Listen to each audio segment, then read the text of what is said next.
The afternoon sun filters through the sheer curtains in our bedroom, casting delicate patterns on the bedspread. It's a peaceful scene, but as I step closer, I notice something that doesn't belong: a long black hair, stark against the white fabric. My wife, Emily, is blonde, and to my knowledge, none of her friends have black hair either. I pick it up between my fingers, feeling a strange churn in my stomach. The hair is silky and straight, the opposite of my wife's bouncy curls. "Emily!" I call out, walking down the hall to find her in the kitchen, where she's pouring herself a cup of tea. Her face lights up with a warm smile that usually soothes me instantly. "Yes, honey," she replies, her voice as sweet as ever. Holding up the strand of hair, I ask, "Do you know whose this might be?" "It's just odd." She laughs, a melodic sound that echoes through the kitchen. "Oh, that's probably from Rachel. She just dyed her hair black last week. Remember, I told you she was thinking about a change?" I nod slowly, recalling a vague conversation about her friend Rachel. My mind drifts back to how we'd met at the housewarming party a few months ago. Rachel had been blonde then, a bubbly personality with eyes that danced whenever she spoke. "Right, Rachel," I say, returning her smile. "I guess that explains it." Emily kisses my cheek, dismissing my worry with a wave of her hand. "See? Nothing to worry about. Just a hair."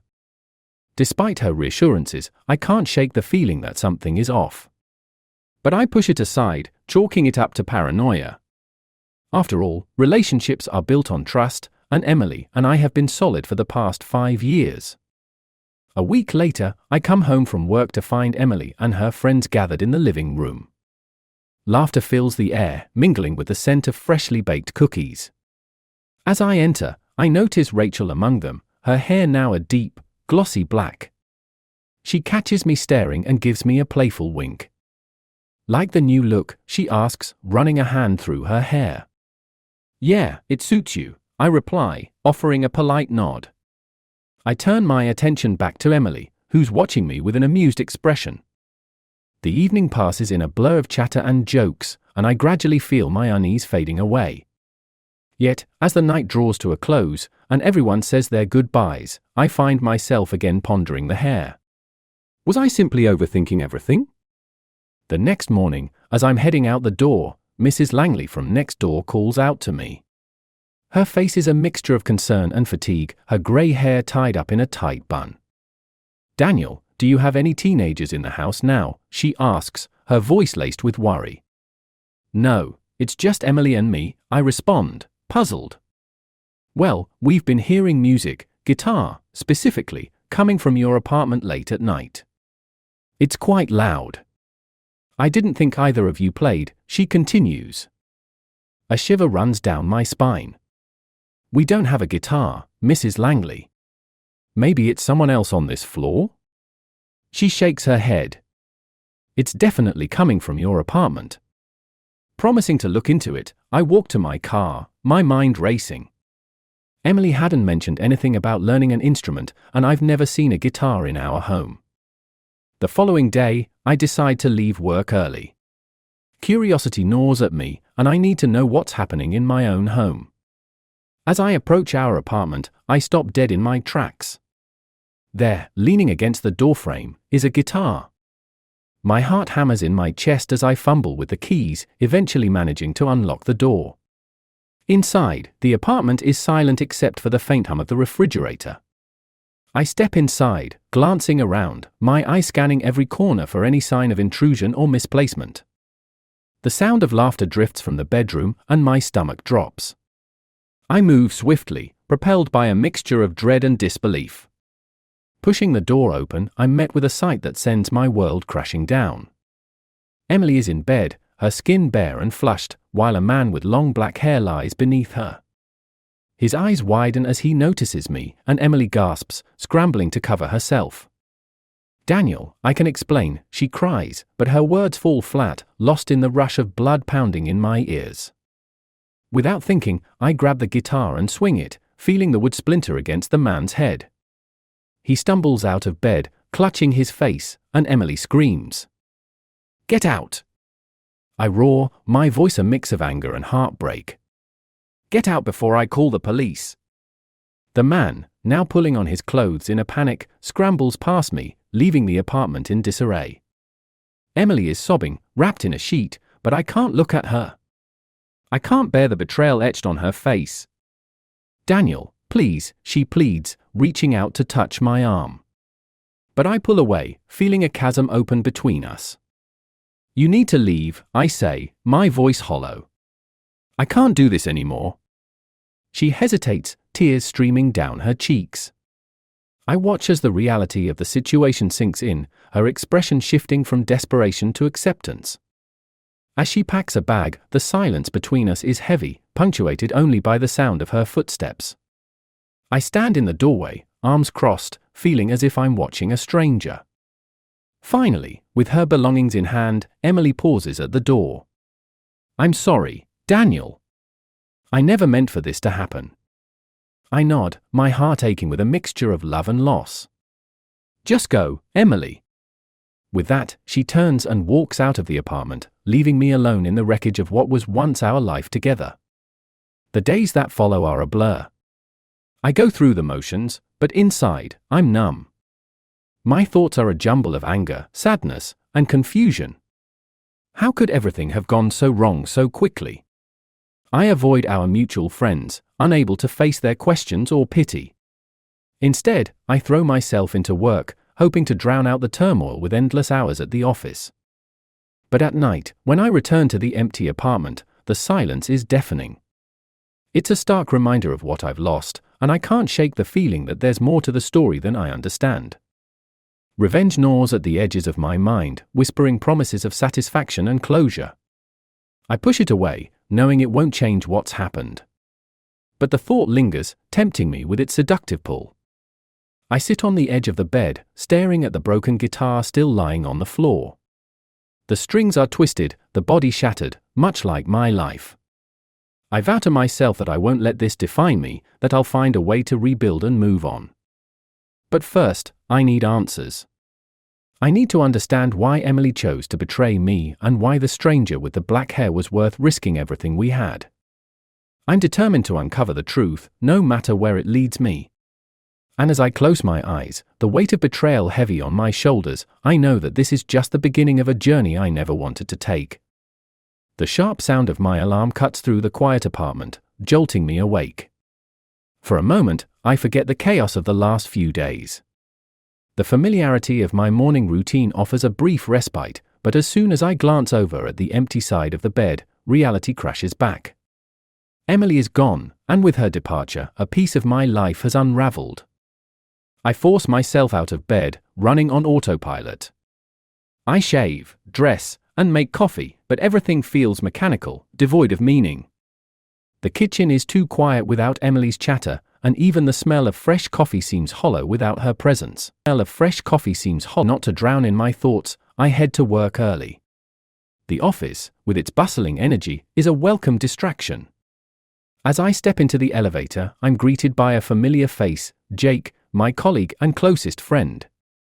"Hey, man," Jake says, clapping me on the back. "You look like you could use a drink." "Rough night?" I manage a weak smile. "Something like that." Jake raises an eyebrow but doesn't press. "Let's grab lunch today. It'll be good to get out of here for a bit." "Yeah, sounds good," I reply, grateful for the distraction. The morning passes in a blur of emails and meetings. I dive into my work with a fervor, burying myself in spreadsheets and reports. But every so often, my mind drifts back to Emily and the stranger with the black hair. Questions swirl in my head, each one more pressing than the last. Who is this guy? How long has this been going on? Lunch arrives sooner than expected, and I find Jake waiting for me by the elevators. We head to a small deli nearby, where the familiar clatter of dishes and chatter of customers fills the air. It's busy, but we manage to snag a corner table. So, Jake begins, after we've ordered. "What's going on with you? You've been off lately." I hesitate, unsure how much to reveal. Jake's always been a good friend, but this is a mess I'm not sure I want to drag him into. Still, the need to talk is overwhelming. It's Emily, I finally say, my voice barely above a whisper. She's been cheating on me. Jake's eyes widen in shock. What? Emily? Are you sure? I nod, recounting the events of the past week, the hair, the guitar, the man in our bed. As I speak, the anger and betrayal bubble up again, raw and potent. Damn, Daniel, Jake says, shaking his head. That's rough. I can't believe it. She always seemed so devoted. Yeah, well, I thought so too, I reply bitterly. But here we are.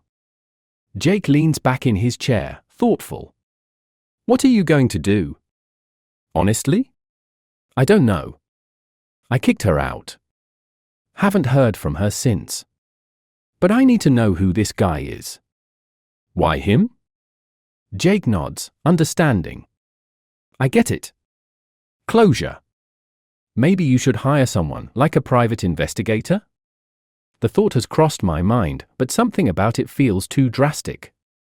Still, the idea of digging deeper is tempting. Maybe, I say, non-committally. We finish our lunch with lighter conversation, Jake doing his best to lift my spirits. But as we return to the office, the questions remain, gnawing at me. Later that afternoon, a new face appears in the office. Meredith, the company's HR manager, has brought in a new employee for introductions. The newcomer is tall, with a confident stride and a warm smile. Everyone, meet Alex, Meredith announces, gesturing to the new hire. Alex is joining us as a project manager. Let's make them feel welcome. As Alex makes the rounds, shaking hands and exchanging pleasantries, I feel a flicker of recognition. The dark hair, the easy charm, it's familiar, but I can't place it. When Alex reaches my desk, they offer a friendly smile. Nice to meet you, Daniel. I've heard good things. Nice to meet you too, I reply, shaking their hand. Welcome aboard. As Alex moves on, I can't shake the feeling that I've seen them before. But where? The workday drags on, and by the time I leave the office, my mind is buzzing with unanswered questions. The apartment is still as empty as ever, but now it feels oppressive, like the walls are closing in. I grab my phone, scrolling through old messages from Emily, hoping for some clue, something I missed. Her last text is still unread. I'm sorry, Daniel. I never meant for you to find out like this. Anger flares, and I throw the phone onto the couch. I need answers, and sitting here won't give them to me. Deciding to take matters into my own hands, I head to the bar where Emily and I used to go, a cozy place just a few blocks away, frequented by locals. If anyone knows anything, it might be the bartender, Nick, who's seen us together countless times. The bar is dimly lit, filled with the low hum of conversations and the clink of glasses. Nick, a burly man with a beard and a knowing smile, is behind the counter, wiping down glasses. Daniel, he greets, his voice booming over the noise. It's been a while. Usual? I nod, sliding onto a stool. Yeah, thanks, Nick. As he pours my drink, I lean forward, lowering my voice. Hey, Nick, you ever see Emily here, with someone else? Nick pauses, meeting my gaze with a hint of concern. What's going on, man? I explain the situation, watching his expression shift from curiosity to disbelief. Emily? Wow. I've seen her here a few times without you, but nothing seemed off, he says, scratching his beard. But there was this one guy. Long black hair, kind of a rocker vibe. They seemed friendly. My heart sinks. Do you remember anything else about him? Nick thinks for a moment, then snaps his fingers. Yeah, he mentioned playing in a band. The Echoes, I think. They were performing at the Underground last month. The Underground is a popular live music venue across town, known for its eclectic mix of acts. It's the kind of place where dreams are made or broken on a nightly basis. Thanks, Nick, I say, finishing my drink. I owe you one. No problem, Daniel. I hope you find what you're looking for. Leaving the bar, I feel a renewed sense of purpose. The Echoes, the band with the long-haired stranger. It's a lead, the first real piece of the puzzle. I return to my apartment, determination overshadowing my earlier despair. If Emily's affair has any connection to this band, then that's where I'll find my answers. I pull out my laptop, searching for the underground schedule. The Echoes aren't listed for any upcoming shows, but I find their website, complete with photos and tour dates. There he is, the man from my apartment, posing with a guitar. His name is Zach, and he's the lead guitarist of the Echoes. The more I read, the more a plan forms in my mind. It's time to face Emily and Zach. Time to confront the betrayal and demand the truth. I won't let this end without understanding why, and I won't let them continue their deceit without consequences. The stage is set, and I know what I have to do. This is just the beginning, and I'm ready to uncover the secrets that have shattered my life. The soft, echoing clink of cutlery hitting ceramic reverberates through the small cafe, where I sit hunched over a steaming cup of coffee. My mind is a whirlwind of thoughts and plans as I try to piece together the remnants of my shattered life. My next steps are clear: confront Zach and Emily and demand the answers that haunt my every waking moment. Across from me, Jake is wolfing down his breakfast, oblivious to the chaos swirling in my head. He pauses, wiping syrup off his lips with the back of his hand, and catches my distant stare. "You look like you haven't slept in days, man," he says, his concern genuine. "You should talk to someone about this." "A therapist, maybe?" I shake my head. "I'll handle it. I just need to get some clarity, you know? Figure out what really happened." Jake raises an eyebrow but doesn't push it. Instead, he shifts the conversation. "So, what's the plan?" "I need to track down Zach. Confront him and Emily together," I reply, the words heavy on my tongue. "It's the only way I'll get closure." Jake nods, and his phone buzzes on the table. He picks it up, glances at the screen, and grins. It's my sister. She knows some people in the music scene here. "Maybe she can help you find Zach."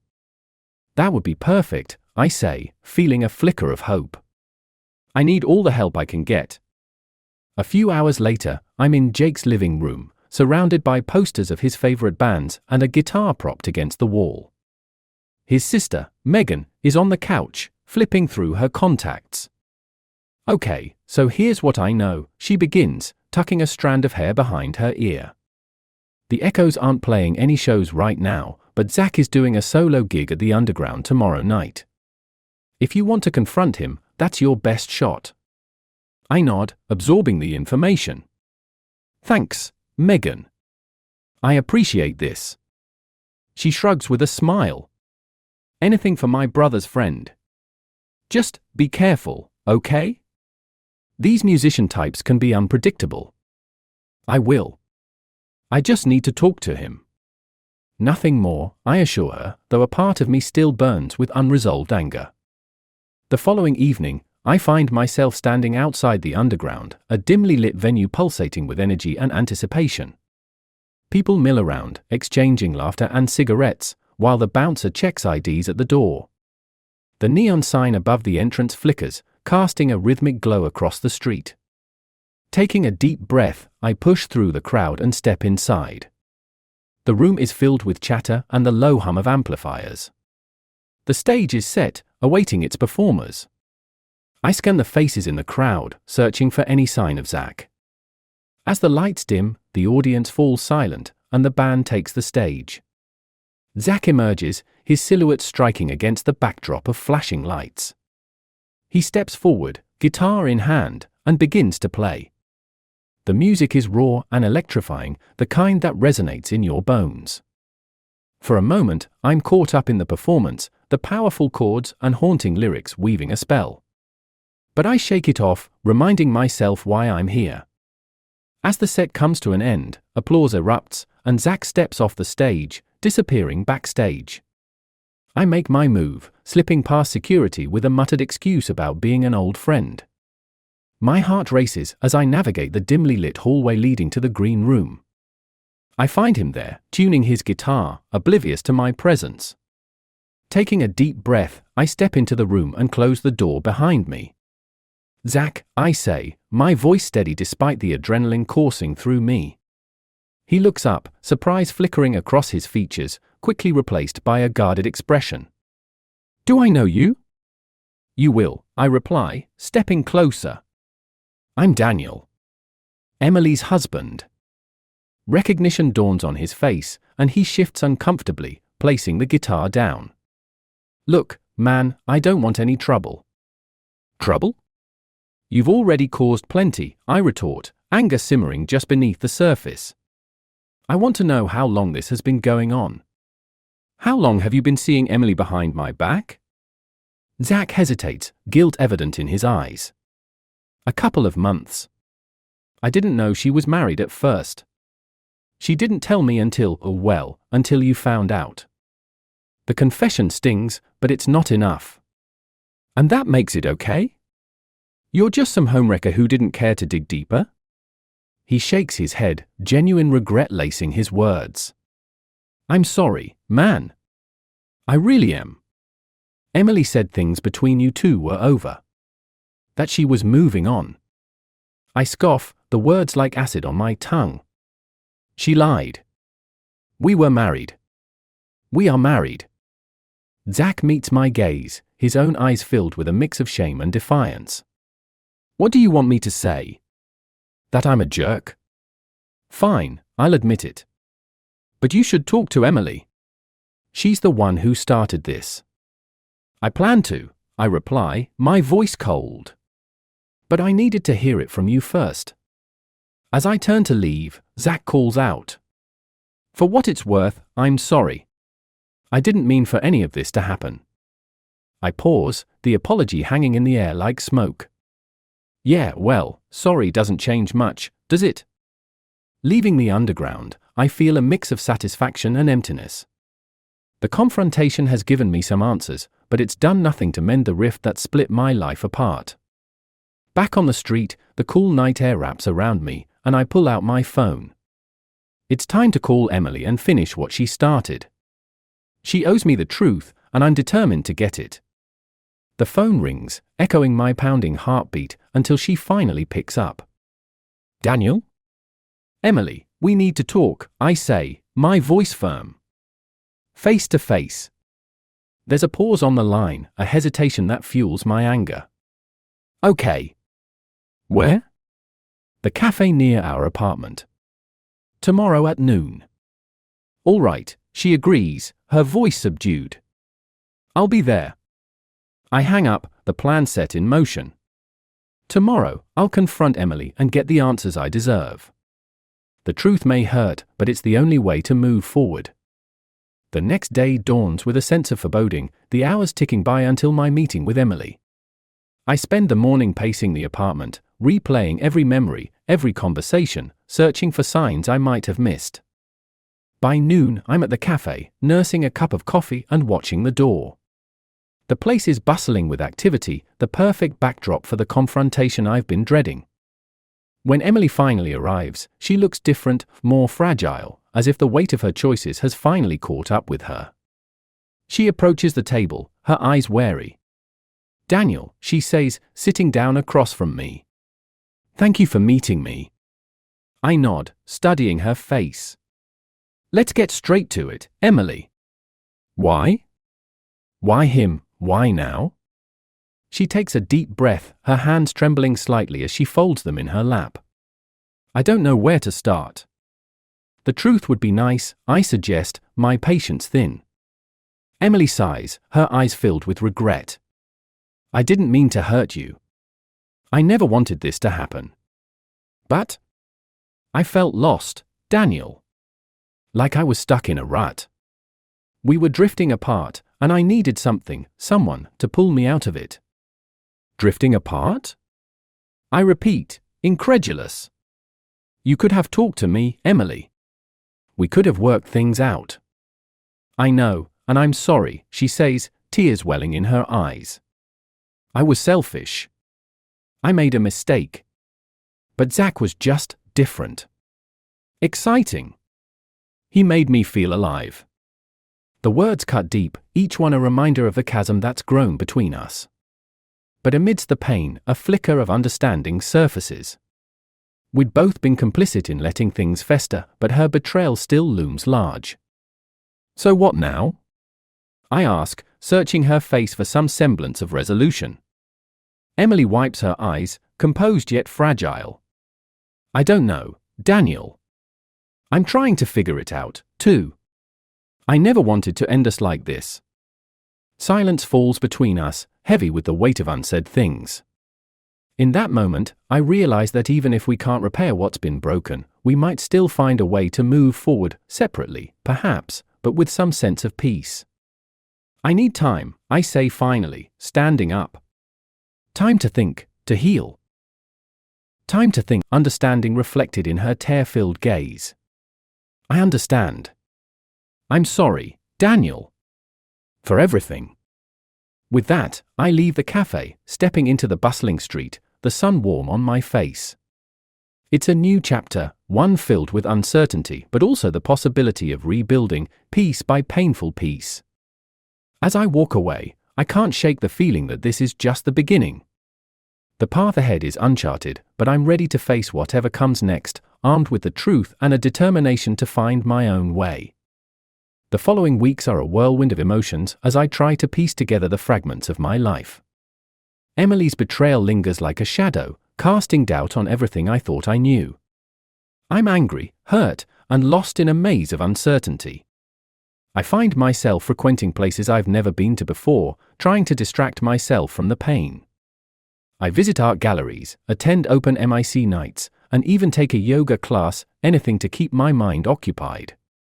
Yet, despite my efforts to move on, I can't shake the feeling that something still isn't right. My thoughts circle back to Zach and Emily's affair, and a nagging suspicion tugs at the edges of my consciousness. There's more to this story, something just beneath the surface. One evening, as I'm browsing through a record store, I spot a familiar face among the shelves. It's Megan, Jake's sister, and she's deep in conversation with a tall man in a leather jacket. I approach them, curiosity piqued. Megan, hey. She turns, surprised to see me. Daniel. What are you doing here?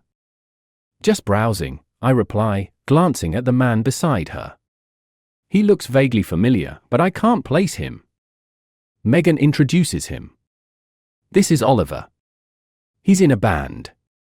Oliver nods, extending a hand. Nice to meet you. I shake his hand, then something clicks. Wait, aren't you the drummer for the Echoes? Oliver's smile fades slightly. Yeah, that's right. You've heard of us?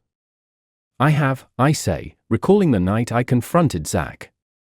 I actually met Zach recently. Oliver's expression shifts, a mixture of surprise and something else, apprehension, maybe? Zach, who? He's a piece of work. I raise an eyebrow. What do you mean? Megan glances between us, sensing the tension. I'll let you guys talk. Nice to see you, Daniel.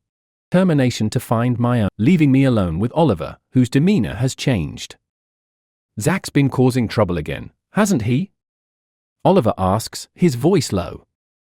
You could say that, I reply, deciding to cut to the chase. He was involved with my wife. It ended my marriage.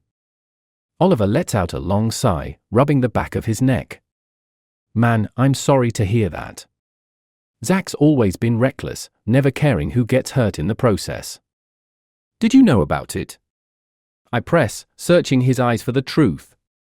Oliver hesitates, then nods. Yeah, I did. But it's more complicated than you think. I narrow my eyes, my patience wearing thin. Complicated how?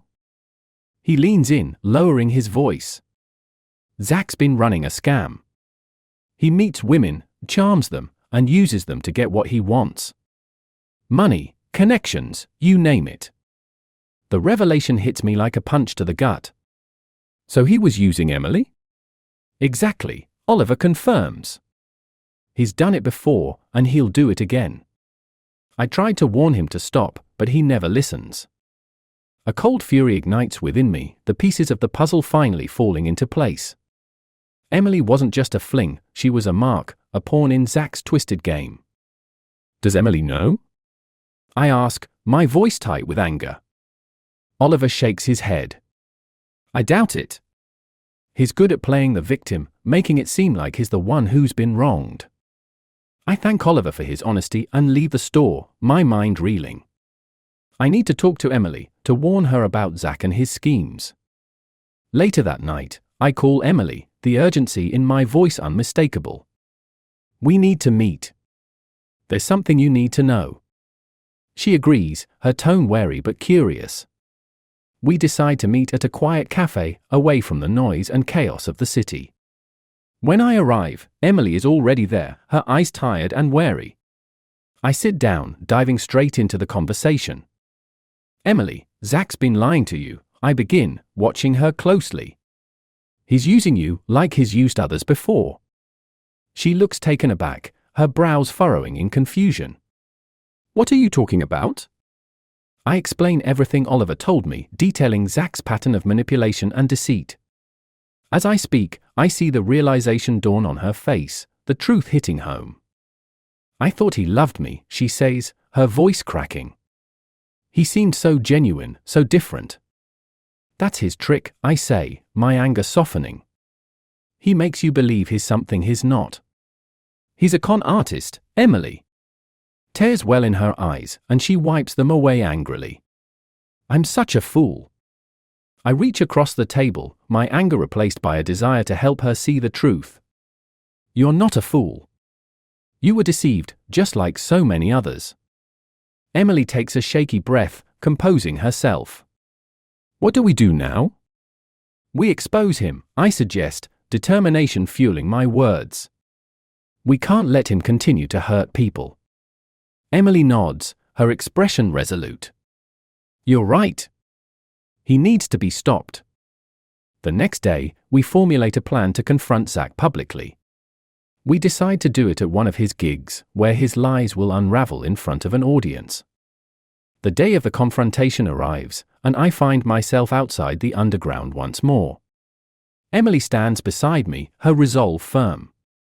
We're ready to face Zach and bring his schemes to light. Inside, the venue is packed, the air thick with anticipation. Zach takes the stage, his presence commanding as he begins to play. The crowd cheers, oblivious to the storm brewing. As he finishes a song, Emily and I make our move, stepping up to the stage. Zach's eyes widen in surprise, his confident facade faltering. What are you doing here? He asks, his voice barely masking his irritation. Emily steps forward, her voice steady. We know the truth, Zach. About everything. Murmurs ripple through the crowd, curiosity piqued by the confrontation. Zach shifts uncomfortably, his gaze darting around the room. Emily, this isn't the time, he starts, but she cuts him off. No, Zach, this is exactly the time. You've been lying to everyone, using people for your gain.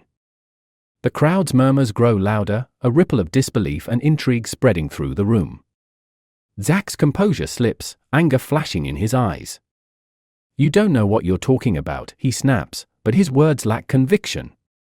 I step in, my voice clear and unwavering. We've spoken to others you've conned. This ends now, Zach. For a moment, there's silence, the tension thick and palpable. Then, slowly, the truth dawns on the crowd, their admiration for Zach turning to skepticism. The band members exchange glances, their support for Zach visibly waning. It's clear they were unaware of his deceit, their trust in him shattered. Zach's bravado crumbles under the weight of our accusations. He stumbles over his words, desperate to regain control, but it's too late. The truth is out, and there's no escaping it. After the gig, Zach tries to slip away, but Emily and I follow him outside, determined to confront him one last time. You're finished, Zach, Emily says, her voice fierce. Ground once more. Keep doing this to people. He glares at us, his arrogance replaced by a simmering resentment. You think you've won? This isn't over. But as he storms off into the night, we know his words are empty threats. We've exposed him, and his reign of deception is crumbling. In the aftermath, Emily and I stand side by side, a sense of closure settling over us. The truth has set us free, allowing us to finally move forward. As we part ways, there's a mutual understanding between us, a recognition that while our paths have diverged, we've grown stronger from the experience. I'm sorry for everything, Daniel, Emily says, her voice sincere. I wish things had been different. Me too, I reply, offering a small, bittersweet smile. But maybe it's for the best. We both deserve a fresh start. With a final nod, we go our separate ways, the weight of the past lifted. It's the end of one chapter and the beginning of another, one filled with new possibilities and newfound strength. As I walk away, the echoes of the past fade into the distance, leaving only the promise of a brighter future ahead.